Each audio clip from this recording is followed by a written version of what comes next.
Welcome to Guitar Gavel, a place for people who love guitars. These are conversations with musicians, guitar enthusiasts, techs, and collectors about their guitar journey and their love of the instrument. Thanks for tuning in. Please hit the subscribe button, share with your friends, and be sure to sign up for our twice weekly newsletter at guitargavel.com.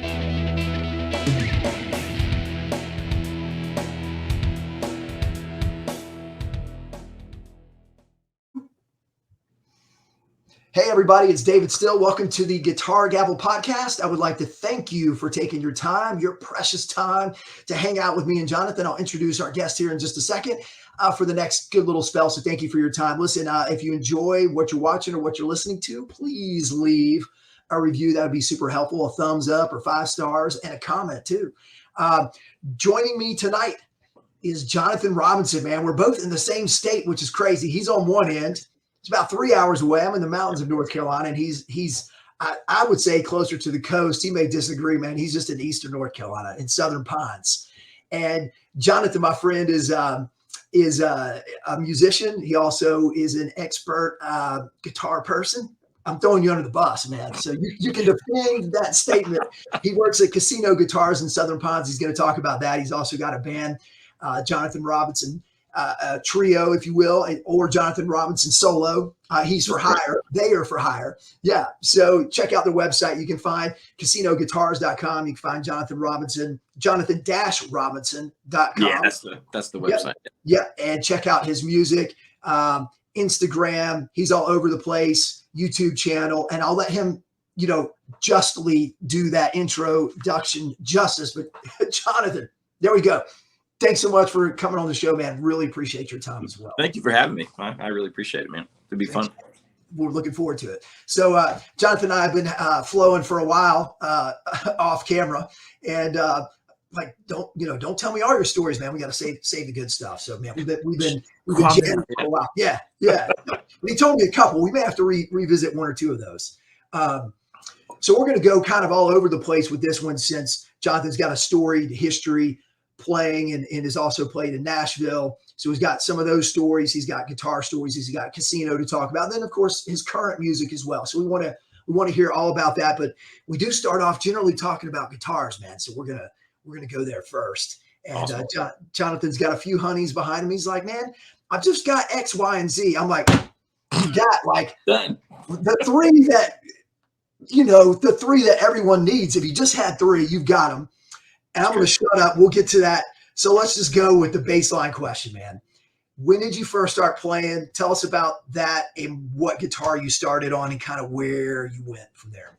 Man, I was kind of a little late to the game. I was 16, almost 17 before I'd ever touched a guitar. Yeah. I had a friend in high school who grew up in a small town. We had this one little guitar shop in our county, and this my buddy, his name's Joey. He worked there part-time, worked there on Saturdays, and he was always talking about it. And now I understand, because that's what we never shut up about guitars. We talk about guitars, but he was just always guitars. Come to the guitar shop. Hey, we want to come to the guitar shop. And we were always like, no, because we didn't play guitar. So one day, literally just to get him to leave me alone about it, I go to this guitar shop, and I am just, I don't know what happened. I was enamored, right? I mean, my parents weren't really like music people. You hear all these great stories about my parents spun these records and stuff. Yeah. They'd have the radio on, but it was that, right? It was whatever was pop radio, or like classic rock, or like Southern rock, like Leonard Skinner. Like I heard a lot of Leonard Skinner, and like Foreigner and stuff like that. My dad liked. But I had like $300 in my pocket that day, because I just started a job at Piggy Wiggly. If you've been to the Southeast, you know about Piggy Wiggly. Yeah. And I spent every dime on a brand new black Fender Squire Strat. That was my first guitar. No amp. Didn't have enough money for an amp. I remember my mom being like, "Wait a minute, you spent how much money today? Like all the money you've played so far." She's like, "Oh, I hope you don't just set that thing in the corner and forget about it." And she was kind of irritated about the whole thing, but I was hooked right away. That was it. And how long did it take before you got the amp? So so the plan was that guy, my high school buddy, would give me lessons, right? They let him teach lessons, $5 a lesson on Saturdays. Oh man. And I think I went to 2 of them, right? You make it sound like we're like 80, Well, $5 guitar lessons. It really was. I mean, back then I didn't know. I didn't have a frame of reference, but it was insane. So I would go, I'd get Joey $5 and he would like show me how to play Sweet Home Alabama. That was that was the gist of it, right? But I realized really quick, I was like, well, and he was a good guitar player, but I don't know. My brain just likes to know why, right? And there wasn't a ton of that. He was learning too, I mean, he was great at playing like Clapton tunes or like Skinner, but it was just like, put your fingers here, Yeah. So I was like, man, I think I could figure this out. So that was it. Didn't do any more. And I remember I'd bum a ride. We had this place called On Cue in our town that was like a ripoff, like Best Buy or something, and it was, they'd have a CD section. And there was this one little section that had sheet music, and it would be like, popular singles. It would be like the piano music and the vocal line and the chords. And dude, I would just learn chords out of that. And then I would buy Guitar Player or Guitar World, and I'd learn the tab, but I would just read the articles, and it would say weird things like triads. And, there was I'm old enough that there was no internet the way there is now. It wasn't like you get on YouTube and you do it. So, but I just devoured that stuff. And I sort of learned in this weird backwards way. And that was it. And like 6 months after that, turns out my best friend's dad played acoustic guitar. And he played guitar, and I didn't know it. We'd been friends my whole life, and I had no idea that he played guitar. Like it wasn't. You can't. It's just it was a weird time in like early like the '90s where there weren't like guitar heroes in the same way, right? Yeah. So, but he played guitar, and I was like, man, we're starting a band. So we started this band before long, and we were playing like little church things, and there was like this little youth club, like it's teen club, and we would play gigs there. And thank God there was no social media, and I don't ever have to hear it. But we were out playing, and that was it, man. I was hooked. That's what I wanted to do. That's legit, man. You had a great aha moment. Sometimes you'll hear about artists that have an aha moment where it's I heard the song on the radio and I decided I wanted to be a singer, or I mean, for that matter, I want to play guitar. But your moment was like in the store, like the one you've been being bugged about to come visit, and then boom. And I like I said, I don't even know exactly like what came over me. And then at the store, they tried to tell me I needed an acoustic guitar. They were like, buy an acoustic, and I was like, no, I need that guitar. Yeah, the black one too. Yeah. It was just so. I was like, God, this is. It was just, I don't know. I was just enamored. And then, I didn't know anything about like Hendrix or Clapton or any of that stuff, but I got in my brain that like great guitar was Eric Clapton. So then I went and I started listening to random Eric Clapton stuff. And I was like, all right, this is what I got to do. And I just started learning. I remember learning the first little cool thing I learned. It was the bendy stuff for Wonderful Tonight. And I thought I'd conquered the universe, and I could do the down. And then, one thing led to another. So I'm curious, man. So despite all this gray hair, I'm only a few years older than you.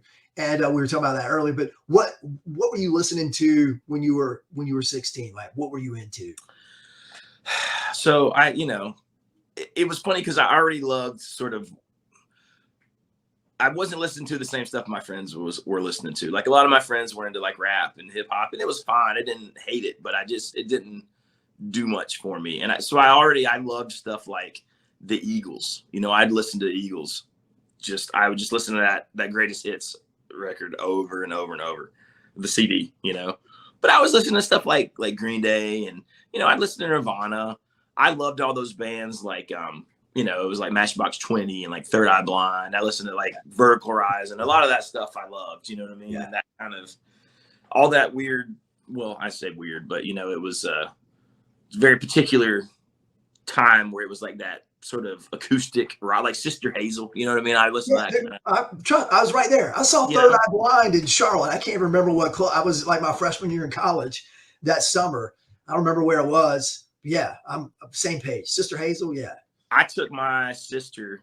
It was my sister's birthday, and I took her and two of her friends, me and my best friend, well, one of my good friends, James. We took them to Walnut Creek in Raleigh to see Third Eye Blind, Vertical Horizon, and this band called Stroke 9 that probably nobody remembers. And it was amazing. And one of the things about that, I had just started playing, and there's not a ton of like shreddy guitar stuff in that music, right? But the guitar player, there was one point where the guy who's the acoustic guy that sings all the stuff, he was coming out to there was a little platform in the middle of the crowd. So he was kind of like making his way out there. And the lead guitar guy got up on one of the subs and just does this like 5-minute, like Eddie Van Halen, like tapping, like shredding. And it just blew my mind. You know what I mean? I was like, whoa, that is insane. I want to do that. But, so, and I was the Allman Brothers and like Skinner and that kind of stuff.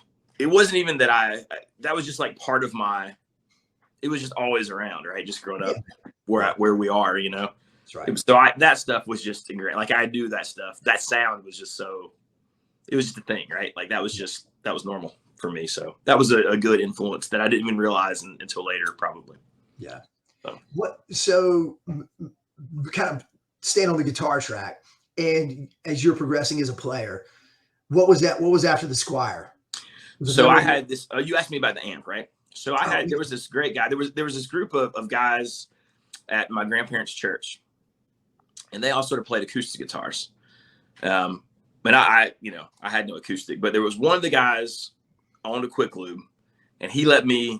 In fact, I quit Piggly Wiggly to go work for him because he had guitars. He had all these cool guitars. He had like 28 guitars, man. He had like old like a 72 like Tele like deluxe, with the wide range and the neck. It's cool stuff like that. He had an old Gretsch Country Gentleman like from the 60s. He had all this cool stuff. Had an old Gibson Hummingbird. And I didn't know I didn't even know how cool that was at the time. But I was playing that Squire. He let me borrow this old custom amp for the longest time until I saved up and bought a green solid state Randall from that guitar shop.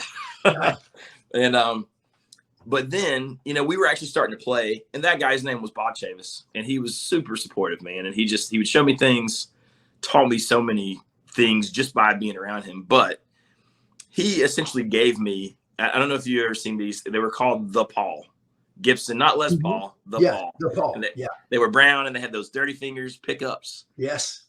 And I thought it was the coolest thing that had ever. Dude, those are legit Gibsons right now. Yeah. So that dude, he was like, here, play this. And I was like, okay. So I was playing the Gibson DePaul. And I played that guitar for a long time. In fact, I played that guitar until I left for college, and he gave it to me. And he was like, if you ever want to sell it, you just call me back and, offer it to me first. So no, I didn't, just gave it to me. And then even in college, I was playing it, and then I needed an acoustic, and I ended up trading it for like a Washburn acoustic. And I called Bobby first, and I was like, hey man, I need an acoustic. Thinking about, because I had also bought, it was a DeArmond Starfire, if you remember those, Yeah. I bought one of those, and I loved that guitar. I just thought it just looked awesome, right? And I liked the idea of like the 335 kind of thing. So I had that. I'd gotten rid of the Squire. I sold it to my buddy James, and then the wheeling and dealing started early for me, I guess. I do wish I'd kept my first guitar. That would be cool, just for purely sentimental reasons. But so traded the Paul for a Washburn acoustic, and then had the Washburn acoustic and that DeArmond Starfire for a while. That's cool. Yeah, man. The DeArmond Starfire, was it the same body shape as the Guild Starfire? That was back when Fender had Guild, Okay. So Fender owned Guild. Yep. And Fender had basically made DeArmond like Guilds like Squire at the time, So it was I don't remember if it was like a Starfire, they had like 2 or 3, but it was the thin one, like 335 sized, like thin, and pretty sure it was semi-hollow, and humbuckers. It was a cool guitar. Had like a weird trapeze thing, but it was a D. It was the Armin D. Yeah, man. I mean, that's great. Yeah. Yeah.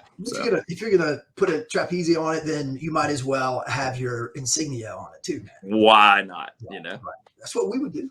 that's what I do. Absolutely. So, all right. So, you're hanging out down. You're down in Charleston for college. Yep. And you stuck around Charleston for a while. And you're playing more and more. Yep. And I don't want to fast forward too long because you were in Charleston for a while, right? I was in Charleston for like 10 years. Yeah. Okay. And were you? I mean, when did music become full time? So I was supposed to be going to school for English. I always loved to write, you know, and it wasn't songs or anything in the beginning, but I love to read. I love literature. I'm still like a huge like science fiction, fantasy nerd. Like I love that kind of stuff. Like Game of Thrones, Lord of the Rings, Wheel of Time. If it's got a sword, I'll probably read it, you know. Well, I just love that junk. So, you know, but I was into that then. So I was like, oh, my plan going to college, because I started so late, I kind of felt like I was behind the 8 ball. So I kind of talked myself out of going to school for music, even though that's what I wanted to do. I just, in my brain, everybody was going to be so far ahead of me, which wouldn't have been true at all. Knowing it now. So if you're out there and you're thinking about going to music school and you want to do it, just do it, you know. But anyways, it worked out fine. So my whole plan was like I would teach English and I'd play music in the summers and Charleston was cool and blah, blah, you know. But man, right away I started playing, and I was playing guitar for this lady named Barbara Gelman. I met her randomly, and I was going to like open mics and playing like at Cumberland's, and back then like the Hootie guys were hanging out in Charleston, you know, and Edwin McCain was around Charleston all the time, and I'd go see those guys and just be like, man, I would like to do this, you know. So I'm out just kind of grinding, just trying to play. I mean, I was horrible, you know, and I didn't know nobody knows what they're doing, right? But I'm playing. So I ended up, I went to there was a music shop called the Tone Zone back then. And when I went to trade the Paul for the Washburn, I'm out there, and the owner was like there by himself. It was a Saturday. He was trying to teach lessons and run the shop. And he's like, hey, you know, I'll be with you in a minute. And he was running back and forth. And when he comes out one time, I'm talking to these 2 kids. I say kids. I mean, they were probably only a year or 2 younger than me. And I'm showing them how to play this thing they were trying to play, because they were like, I was like, hey, here's how you do that thing, right? So he's like, hey, have you ever thought about teaching guitar lessons? And I was like, no. And he's like, would you want to? And I was like, maybe I would. And I was scheming. I was trying to figure out how to stay in Charleston because I didn't want to come home over the summer. So I ended up taking a job there, teaching lessons. And dude, I would stay like 1 week ahead of some of the students. You know what I mean? Because I had not playing that long. For everyone I'm running the store and I'm teaching lessons. And yeah, I was doing music. And then before long, I was like, you know what? I don't really want to major in English. And that was a whole debacle. I had all these plans. I ended up, you know, did like a year and a half of that, and then just sort of started playing music and never looked back. That's right. I mean, no one's ever heard that story before, man. That's great. Hey, follow your passion, and it's worked. So, all right. So we'll go back to guitars, and we're not going to go through your full lineage, man. You're probably like, I'm not going to be able to remember all these. But you've been around guitar stores for a long time, and you certainly probably had some good ones come and go through your hands. Why don't we just skip to like you're playing in Charleston? You got the Armand, the Washburn. What was a favorite during that time that came managed to get a hold of him and buy? So not long after that, I went through a pretty heavy, I was playing a lot of acoustic stuff by myself. I didn't have a band, right? So I actually got rid of all the electric stuff I had. And I got a Taylor, like a 310, which back then Taylors were like, they were just this holy grail thing, right? So I bought a Taylor from a pawn shop. And my wife, who was my girlfriend at the time, was with me. And the guy joked that I gave him everything I had but her, which was true. I had this like load of gear, and I was like, I got to buy this, when I'm going to get a Taylor. So I got a Taylor 310, and I had a Tacoma like a jumbo. That was like a Koa guitar. So those were great guitars. And then I went like a year and a half. That was early on with no electrics.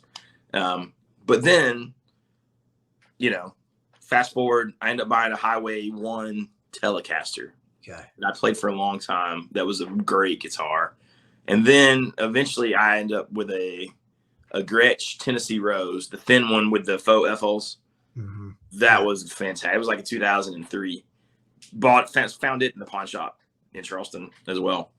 That was back before the internet, right? You'd still find crazy deals in pawn shops because they didn't, you know, they didn't know everything they had.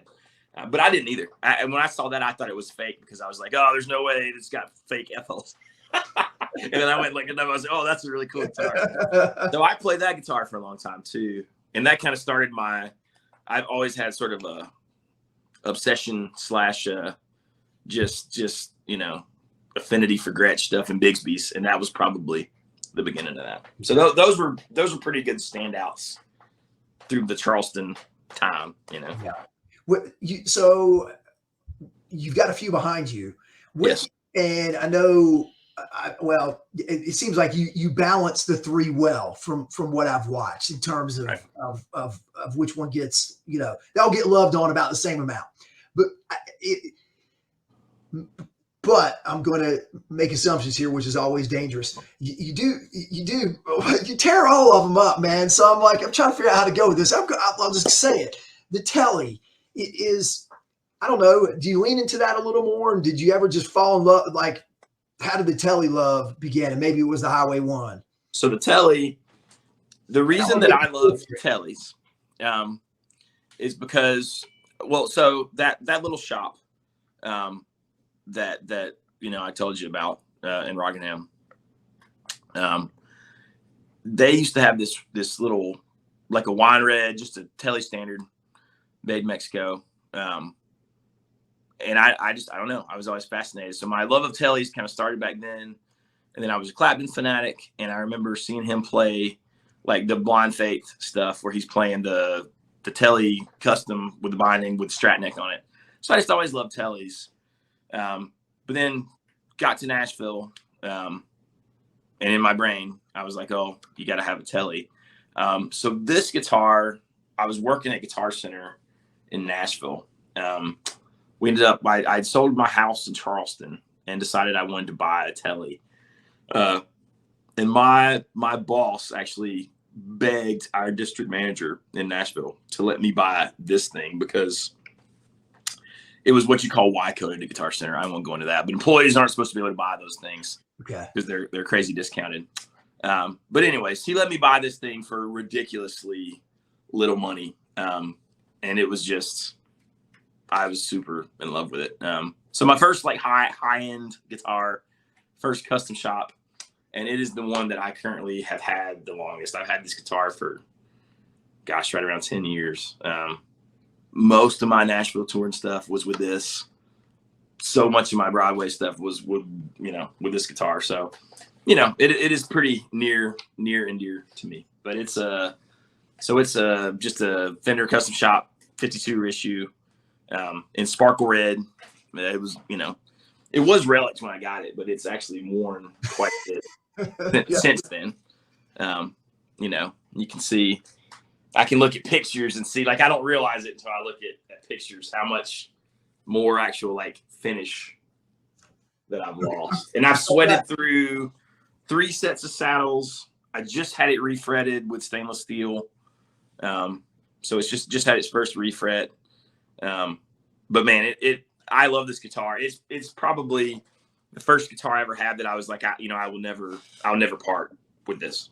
So all right. So is the fretboard, was it relic as well? Or did you? It was, man. Like I said, it's not anywhere trying to make it finagle my camera. It wasn't this relic. But it had a healthy head start, but you know, there's like no finish left from the, you know, second fret to about 12. We know where you like to be. Yeah. You know, so there you go. All right. In Nashville, do you have to have a Tele to play in Nashville? No, but I thought that because I was an idiot. You know, everybody moves there and you have these preconceived notions. And I was like, I gotta have a Tele. In fact, the first I bought right before I moved to Nashville. Like I said, I've always had a thing for Teles, even before I had ever thought about playing any country music. I bought a road worn, that first run of Fender road worn Teles. They had like the 50s and the 60s, you know, Teles and Strats. I bought a Sunburst Tele that a guy put a Bigsby on. And that was a cool guitar. That was the first time I'd ever had a relic guitar. In fact, I was sort of anti-relic. And then I played that. And it felt so good. The neck felt so great. And I was like, man, this is pretty great. It sounded great. So that was my main guitar going to Nashville was that. And I had a Strat that I played slide on a good bit. But it was more backup than anything. I played the Tele a lot, you know. And then I went through a crazy Tele phase where all I had were Teles. All I had were Teles with different pickups. And I was just a Tele, like, you know, nut. I was just fanatical about Tele. Like at one point I had that road worn Tele. I had another special run of road worn Teles they did. That was like a 70 with like the regular, you know, Tele pickup in the bridge and the wide range in the neck. Yeah. And I toured those guitars a lot in Nashville. A lot of the roads, the first road stuff I did in Nashville were those two guitars. And then at one point I had a Tele, another Tele custom that was like Gretsch orange with binding with two P90s. That was a sweet guitar. I sort of wish I still had that. Then I had a Nash, a T63, which is like a T style, you know, with a Bigsby and a Filtertron in the neck. Wow. Then I had this thing. And then at one point towards the tail end of that, I had a few of those still and this and another Nash that was their T72, like the thin line with the Lawler wide range humbuckers. So I went through a whole Tele, you know, all Tele all the time. You did, man. And you were all over the place. I mean, you diversified well in your Teles, which is what clearly is kind of what you're going for. I mean, that sounds legit. A good round. You got every sound you could get. Well, I had found that, you know, that was the feel I liked. You know, to me, there's so much about playing a guitar that you can, all the controls, all the stuff, you don't have to look, you know what I mean? Like that's all just part of you. Right. And I had that with the Tele stuff.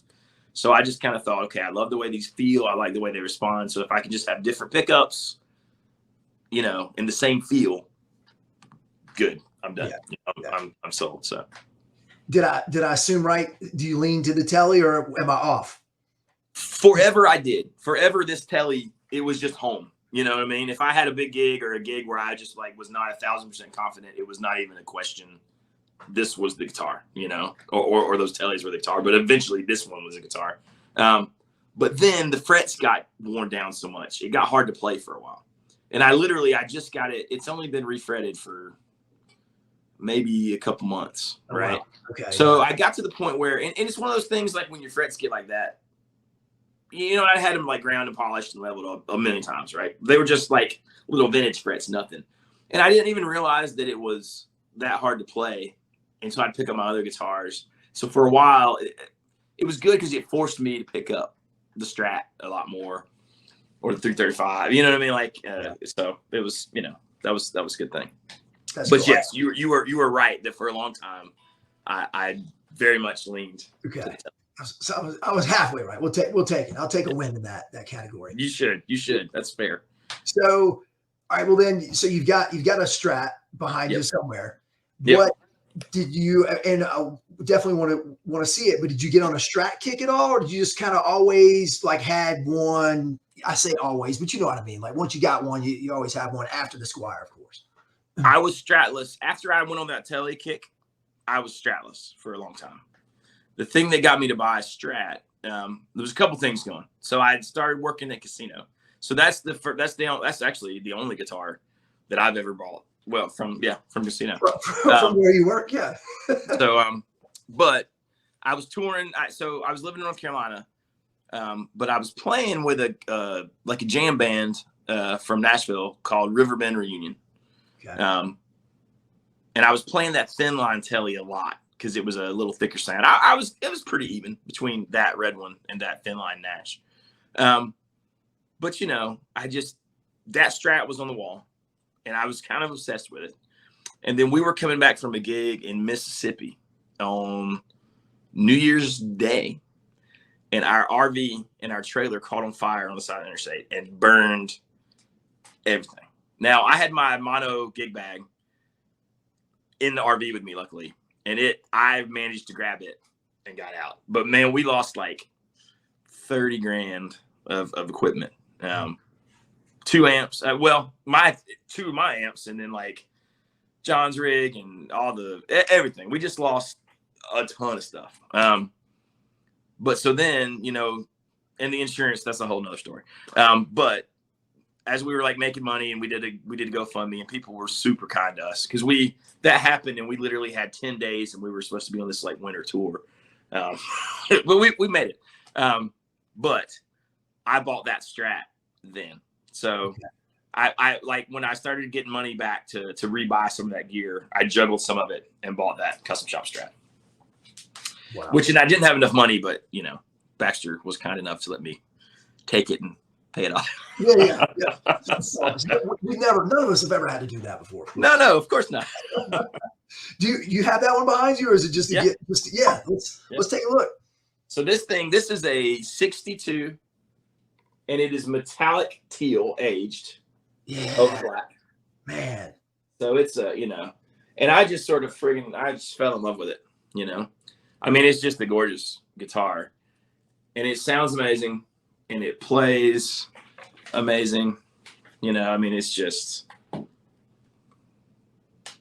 good guitar. Mm-hmm. And I find myself playing it a lot these days. Like now, you know, we play a lot of blues. My trio does a lot of blues rock kind of stuff.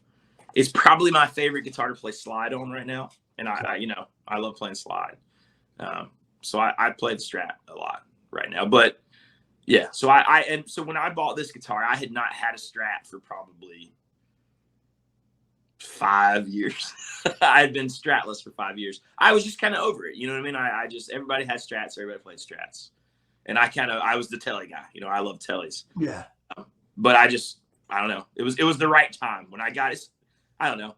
Maybe sappy, but like, I'm a pretty firm believer. And sometimes things sort of come into your like, the universe just is like, here, it's time for this change. Yeah. And I mean, obviously having a Strat or not is not like a life, you know, altering thing to most people, but it was a good change for me. It was a nice change up.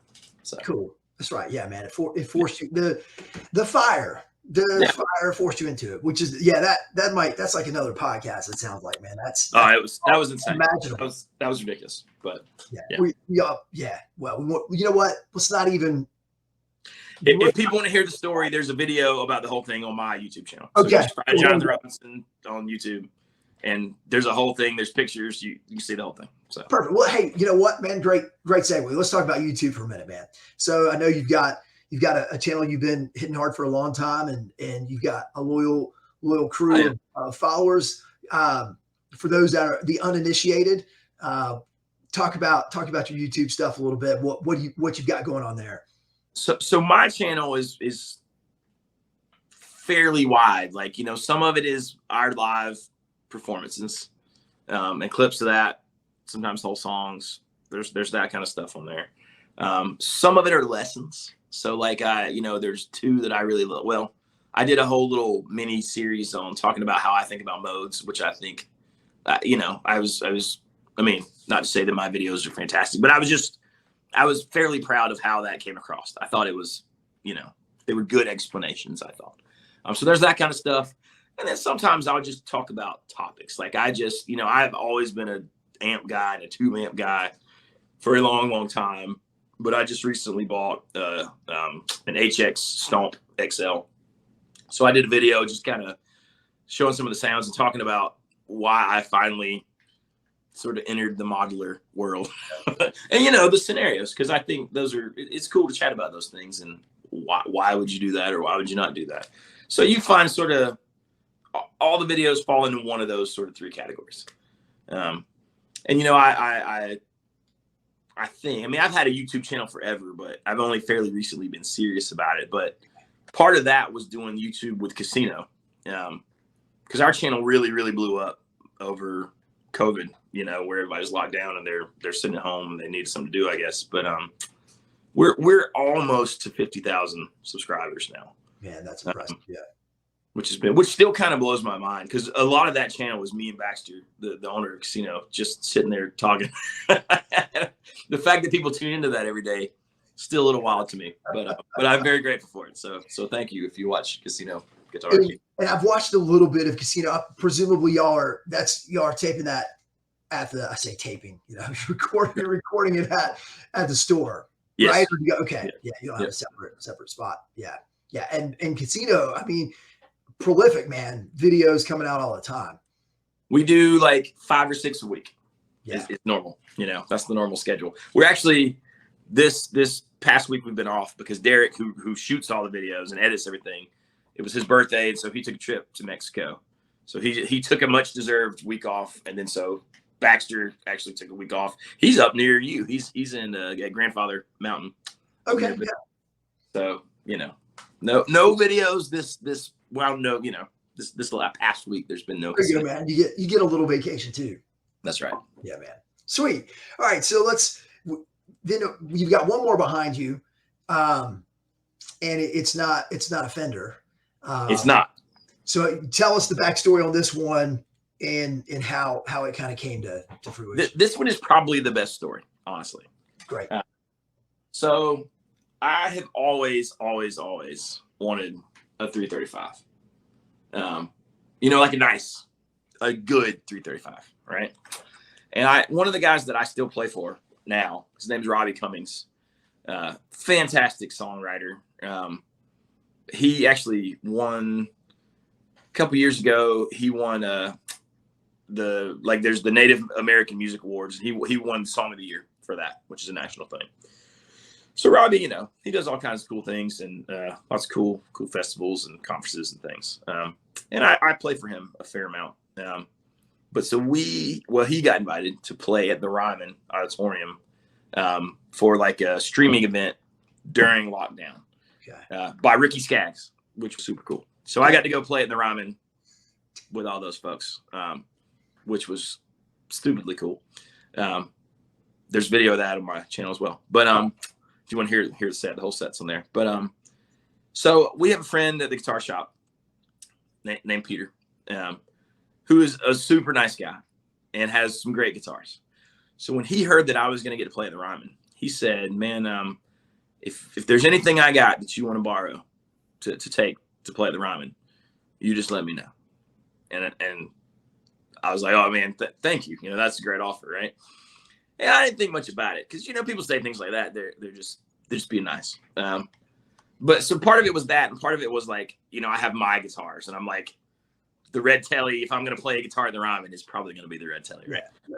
Well, then Peter texts me these pictures of all these amazing guitars, and I see this thing, and I've always wanted a good 335. That was one of those that was just kind of bucket list, and just, you know, maybe just out of reach sometimes for like the ones that I wanted, right?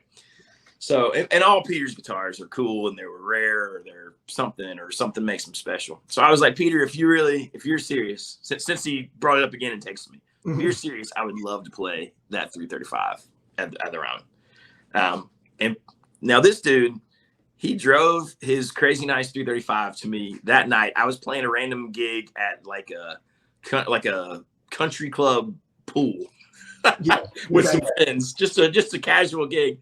He drives it there to that gig, drops this off to me because he's like, I want you to be able to have it for like this month to get used to it. So I was like, dude, that's amazing. So I borrowed the guitar. I played at the Ryman for like really only played it the first song, and then switched to the Tele. But it was super cool to have it. It was awesome. It looked fantastic. It sounded fantastic for Robbie's first song. I come home, I give it back to Peter, and I'm just like kind of bummed because I feel like we've like bonded, right? But I didn't think he would ever get rid of it. Well, he texted me a few days later, and he's like, man, it's like, you got to play that guitar at the Ryman.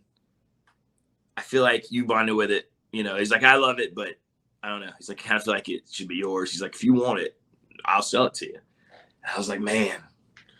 It's like, I'm afraid, to even say. I was like, I don't think I can afford it, but how much? And he said a ridiculous deal to me. And he was like, just take it and just pay me over, relax a little bit. And I was like, man, are you sure? And he was like, absolutely. And then so I took it, paid it. It was a ridiculously good deal. And this thing, it's a 2013 59 reissue. And I don't know if you can really see it on camera, but it has this like blistered maple top.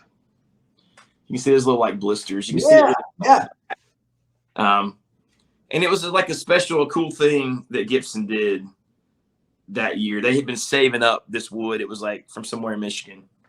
And apparently some of the original 59s had that blistered maple look. And this guitar was in the video that Gibson did, like an interview at NAMM that year when they took these out. This was the guitar that he was holding. Oh, how cool. And the neck has actually been reshaped. There was some like, I should know his name, but Peter sent it to some guy who was like a famous neck shape guy who reshaped it to make it feel like supposedly like a real 59. Yeah. And it is phenomenal. And you can't, I mean, it's amazing the finish job that he did on it too. But, so this guitar just sort of came to me that way. And I have, that was in 2020. That was the very end of 2020 that we did that streaming thing at the Ryman. So like in October, November. So I've, except for a few weeks there, I've had it since then. And he just loved it. And I've never bonded really with a Gibson other than maybe the Paul that we were talking about. Yeah. I've had Les Pauls and I like them. And then I'm like, and I always want to love SGs. I just feel like I haven't found the one, but I love this thing, man. I just, I don't know. It's been phenomenal. So it is a joy to play. So yeah, and what a great story. That's really remarkable. It's like a testament to your personality and being nice to people, and you were expecting him to do that, but like he liked you. No. He's like, you do this, and you're like, what? Yeah, no, I mean seriously. Well, and that whether you're talking about like just the guitar community online, buying and selling, trading, meeting people, or whether you're talking about gigs, just being nice and friendly and cool and just not not a bad person. It just goes such a long way in all those things. But that, yeah, it's good. It's a good reminder. So it's what's so true about the guitar. I mean, it's a guitar. Like you can't be you can be, but you can't be a not nice person, like, and just being in guitars, like whatever. No, I mean, if you're in guitars and you're not, like you're unhappy, you're doing something wrong. Like it's supposed to be fun, it's supposed to be cool. Like music is supposed to be fun. I mean, you can be passionate or serious about things, but at the end of the day, playing music or looking at guitars it's supposed to be good, and I think from the beginning, from that first weird thing where I go in the guitar store the first time and I'm like, I have to have a guitar. I have always, I just, from that day, looking at guitars, just seeing them, I don't know. It just brings me so much joy. I just love, and I don't get tired of that. Even at casino, I could still just stand around and just look at guitars because they're just, I don't know. It's just amazing. They're, I don't know. And I'm 40 years old. I've been doing this a long time. I'll still come home from a 3-hour gig and sit on the couch and play because I just love guitars, So yeah. I love guitars the same way, and probably everyone that's listening or watching is in the same boat. But I'll throw in my butt after 3 hours of playing, which I've never played for 3 hours in a row before. But man, for you to come home and still just sit, that's amazing. So in Nashville on Broadway. It's different when you get on the road, but on Broadway, you play 4-hour sets with no breaks, right? Yeah. And I would do doubles all the time. So 8 hours, which was brutal when you started. And then I knew guys or had friends who would do like a triple, like every day, like 12 hours. Wow. And that would almost kill me. My fingers would hurt so bad by like that last 2 hours of the third one. And it was sort of diminishing returns, right? Because you don't make as much money on those early shifts. So I was like, man, if I can do a good 6 to 10 and a good 10 to 2, I was good. And then some days I would just do the 10 to 2 or just 6 to 10. But yeah, after that, yeah, I could, Do you remember when you were in Nashville, man, was Mandolin Mike Slusser playing on the streets? Yes. He was there. Yeah, man. Yes. There's some old articles about Mike, and like that dude, like your friends that would do the triples, like he would do that, whether he was either on the street, because he did play in some of the bars, but like 14, 15 hours a day. And some of the interviews I've read, it's just like he just loved it, man. Dude, it's crazy. It's crazy. Some of those guys, they just all day, every day, they can do it. I couldn't do that. I couldn't hang with like the triples every day. I couldn't do a double every day. I could do a double, 3 days a week and then play, But I mean, Nashville, you could play all day, you play gigs all day, every day if you just hustle in Nashville, if you want to, There's always something. Music is happening everywhere all the time, right? Yeah. So it was just kind of plugging yourself in and like what we said, just being nice, because sort of everybody there is, I mean, there's jaw-dropping players who are amazing, but then everybody is sort of to they're like competent, you know what I mean? Like, they can play the songs, right? Right. So, well, let's talk about Nashville for a minute, man. So like set the scene. You're in Charleston, you've been there for a while, you're married, yep, no kids at this point, but you're like, all right, what was the Nashville like? Tell us how you got there, and then let's hear a little bit about that too. It was kind of fun, right? It was not like I was not in Charleston thinking, man, I wish I could get to Nashville. I had no thoughts or like real aspirations, but so I'm teaching lessons full time in Nashville. In Charleston. And at one point, I had I was teaching 60 students a week, which was brutal, by the way. It's too many. I just had a ton of students. I got into the homeschool networks, and I would do that during the day. And then I had at the store, I was teaching kids when they get out of school. I'd start teaching there 3:30 and teach till 6, 7 every day. It was, but I was playing a ton, I was just had a guitar in my hands a lot, which is good for you when you want to be good at guitar. I'm playing gigs, I'm doing little trio things. I was doing a lot of church gig kind of stuff too. But anyways, there's a low country blues society in Charleston that would have these blues jams. And I got pretty involved in those.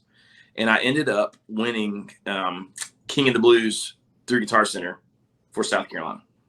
Wow. Right. So I was King of the Blues, and I had a blues trio, and we were playing a lot of gigs. And I was like, man, I'm a little tired of teaching. So I actually went to work at Guitar Center. Because when I won, the manager at the North Charleston store told me, he's like, man, if you ever want a job, he's like, after this whole thing is over, because they couldn't hire you while you were competing. He's like, when this whole thing is over, if you ever want a job, come talk to me. So I do. I come talk to him, and I end up working there. And while that's going on, I'm still playing around. And I go one night to hear a guy named Patrick Davis play at the Windjammer. And just chatting with him, man, I knew that he was writing in Nashville. He was a writer. Great performer too, but he's from Camden, South Carolina, but he was writing a ton. And he was writing with Darius Rucker, and he was writing with it was Lady Antebellum at the time. And just doing some really cool stuff. And he mentioned an organization called the NSAI, which is the Nashville Songwriters Association International. Okay. And so I go start looking at that, man. And because I always from the get-go, because like I said, I liked literature, I liked English. It always made sense to me to write songs. I was like, if you're going to play guitar, you just write songs. That's what you do, right? So from that very first band that I made with my buddy Walt, that I didn't know play guitar until I bought the guitar that day, I was writing songs. So, with NSAI, you could join from anywhere in the country, anywhere in the world, and you could send your songs in, and they would just brutally tear them apart, right? Wow. Okay. And but there were these pitch to publisher luncheons and things once a quarter, and they had these things going on in Nashville that you could be invited to. Some of them were open, you could go whether you're invited or not, and all sorts of cool things. But if they picked certain songs, they would put them in those luncheons. Well, I start sending songs, and they did not hate them. So I started kind of making some trips, and I got into some of those publisher luncheons with a couple of my songs. And back at that point, I was thinking totally, back then it was still like staff writers were a thing, right? Like you could be a writer at a publishing company. Yes. Co-write all the time. And, you try to get cuts from various artists. It just so happened my wife's boss, her son had just started college at Charleston. His roommate's dad was a guy named George Taryn, who was a hit songwriter in Nashville.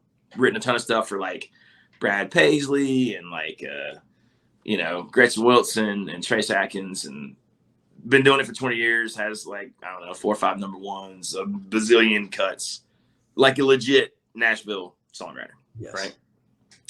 So Christy's boss, he was coming to town to have dinner with them, and they invite us along because they know that I'm a songwriter.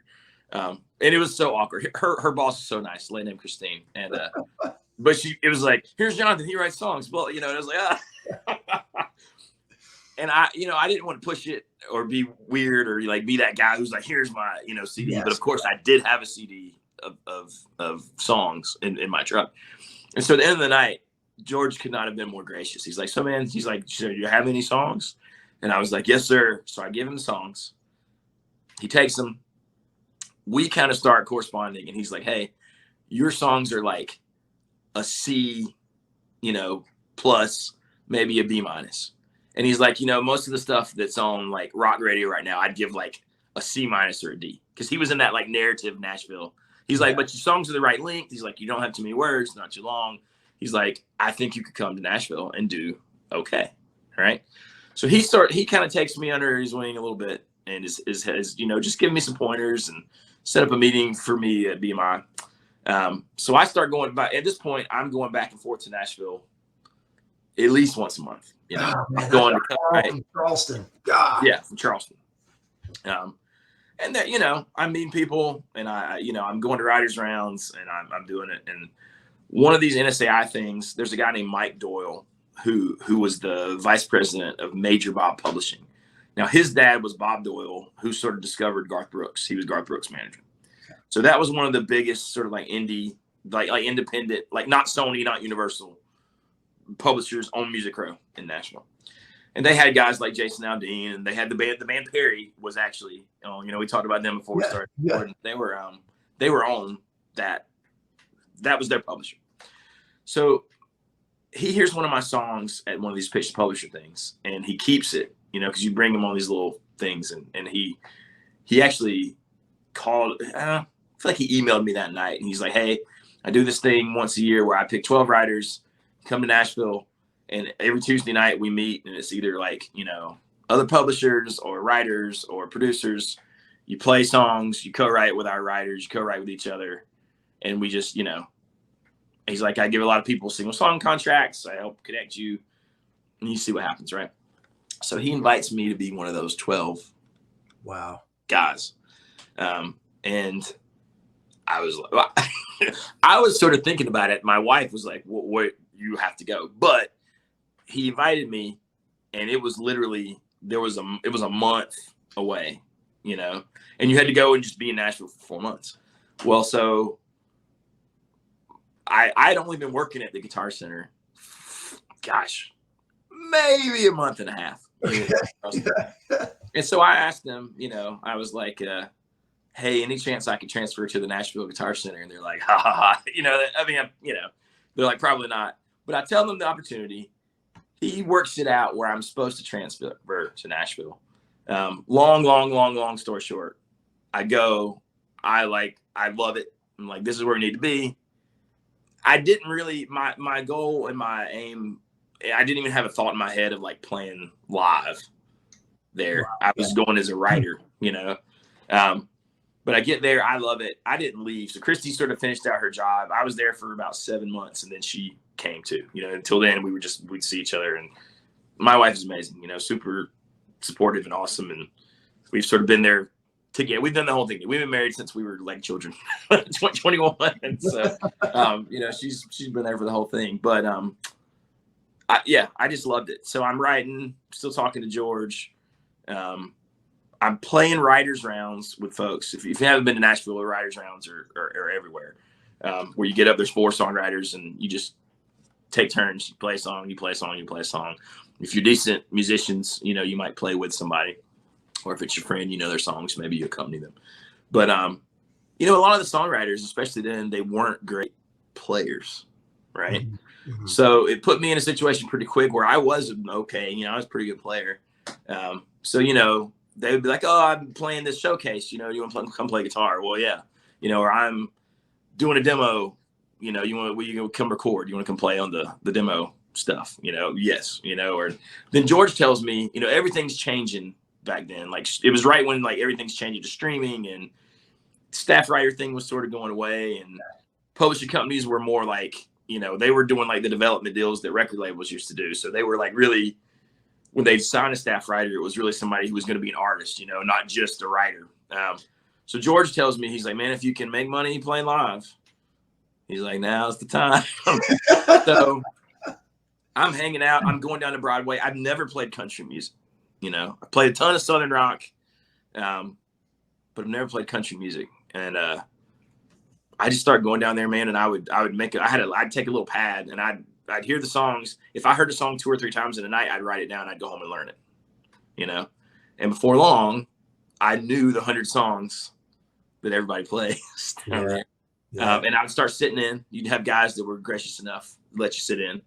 And I sit in over and over again. And then, you know, somebody would be sick, and hey, you want to take this gig? And then I got a gig with this husband and wife duo by recommendation of one of the guys I would sit in with downtown all the time. And then I just looked into a guy who was like an up and comer named Court Carpenter, getting his band. He's doing Broadway stuff and a ton of road stuff. You know, he had originals, and then we would do these crazy long Broadway sets.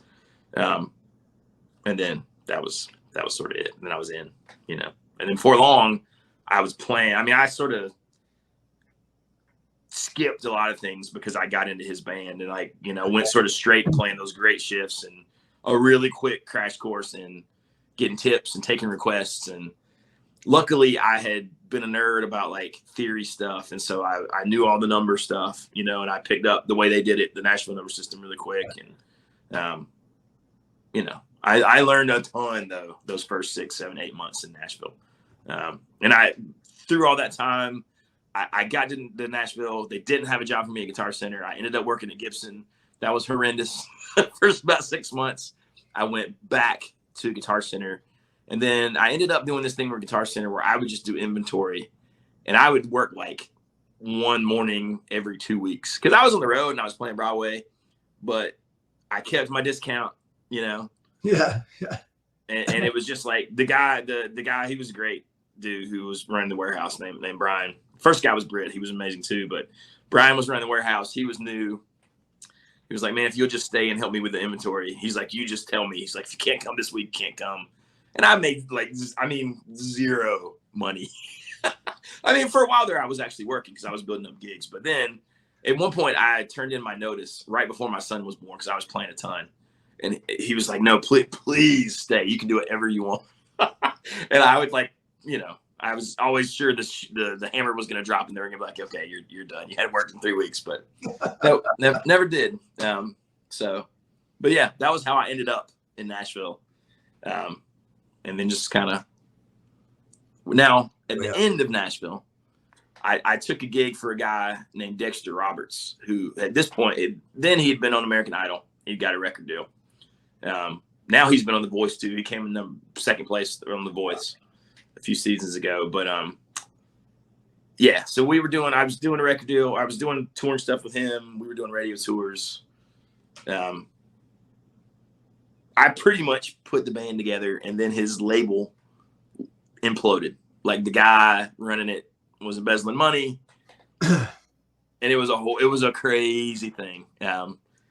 So it was a mess, and I kind of had all my eggs in that basket, which is the cardinal sin. Okay. You never do that, you know what I mean? But it was so busy. We were so busy, and he was right. He was so close to cracking, you know, that level. Like we were out, you know, opening for like playing with like Charlie Daniels and, you know, doing like Hank Williams Jr., like did some big festival things. And, you know, doing some pretty cool stuff. And then right as it got going good like that happened with the label. And that was when we came back, which was supposed to be temporarily to North Carolina. It was supposed to be sort of like a breather, reset. Christy was pregnant with our daughter. We had Elijah. He was 2. Christy was pregnant. All this was going on. It was like the worst timing ever, right?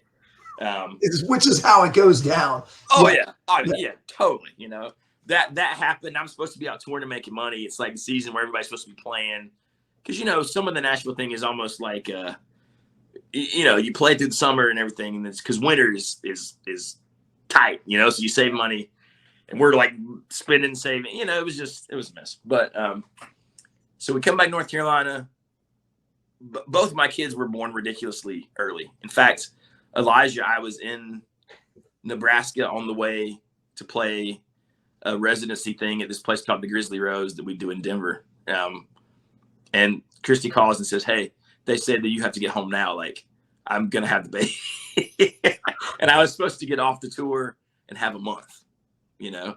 And I had to fly home from the smallest airport like in the world in Kearney, Nebraska. Mm-hmm. But I made it home. But anyways, you know, so that was how we came back to North Carolina. All my family's in North Carolina. And I don't know, I got back here, I found Casino Guitars. I sort of remembered how much like I loved being in a small town, sort of in rural North Carolina, going to the farm, having grandparents around. My wife loved it. The kids loved it, you know. And we just, you know, and that first year I was playing for my friend Alan Craig, still out of Nashville. And so, you know, he would like rent me a car on Wednesday night. And I would either Wednesday night or Thursday morning, I'd drive to Nashville, get in the van or whatever we were traveling in that week, would go play wherever in the country, get back to Nashville on Sunday night, and I would drive home. I did that for like a year before Casino. Because still kind of in my mind, we were probably going back to Nashville. Yeah. You know? Yeah. You kept a toe in the water. Yeah. I kept a toe in the water. And I still get calls from guys who are like, they're coming to do a run in Florida or they're going to play South Carolina or North Carolina or Virginia. And I'll go do dates with them, or, you know, sometimes I'll do fly dates with Robbie. Like I'm about to go do, I'm actually going to hit Georgia, then Oklahoma, and then Mississippi with Robbie in like a couple weeks. So, you know, I still do that, but Casino lets me be a little picky. Like, you know, I can do sort of what I want to do. I don't have to hustle and grind in that way quite as much, you know, which sometimes is nice. Sometimes I miss that part of it, but yeah. Overall it's really good. And I play a ton around the state locally. So, but yeah, I get it. You kind of miss that grip, but man, seems like a really good place. You're in a really good spot right now, man. I'll give you a little perspective. You need a perspective check, Jonathan. Like, dude, this sounds like you got it. Listen, it is not lost on me. I am ridiculously grateful, you know, and it is, you know, I'm in a great place. I get to play music. When I'm not playing music, I am surrounded by amazing guitars at an amazing shop with all my friends. I mean, yeah, it's pretty good. No complaints from me. So yeah, man. Well, I can't think of really a better spot to end things on, man. Right there, like that's it. It's a great ending to the story. We didn't talk as much about kind of what you're doing now as I wanted to, but I'm just going to leave it as like everyone go to Jonathan Robinson. That's right. .com and look for you on Instagram. Look for you on YouTube. CasinoGuitars.com. Everybody can find you. All Jonathan, that stuff. Yep. Dude, there's music, Spotify. Yeah. Spotify, that's right. Yeah. I'm giving you the floor. Don't let me botch the closing here. No, you're perfect. You've done amazing. Dude, look, brother, thanks so much for your time, man. Thank you so much. It's been a pleasure. This has been a blast. Everybody, hold on. Jonathan, hold on 1 second. Everybody, thank you for your time. Thanks for tuning in to the Guitar Gavel podcast. Jonathan, if you will stand by right now, we'll catch up here in a sec. Thanks, everybody. See you on the next one. Thanks for tuning in to the Guitar Gavel podcast, and a special thanks to Steve Kuykendall for composing this music and being such the great guy and friend that you are. As a reminder, hit the subscribe button and sign up for our twice weekly newsletter at guitargavel.com.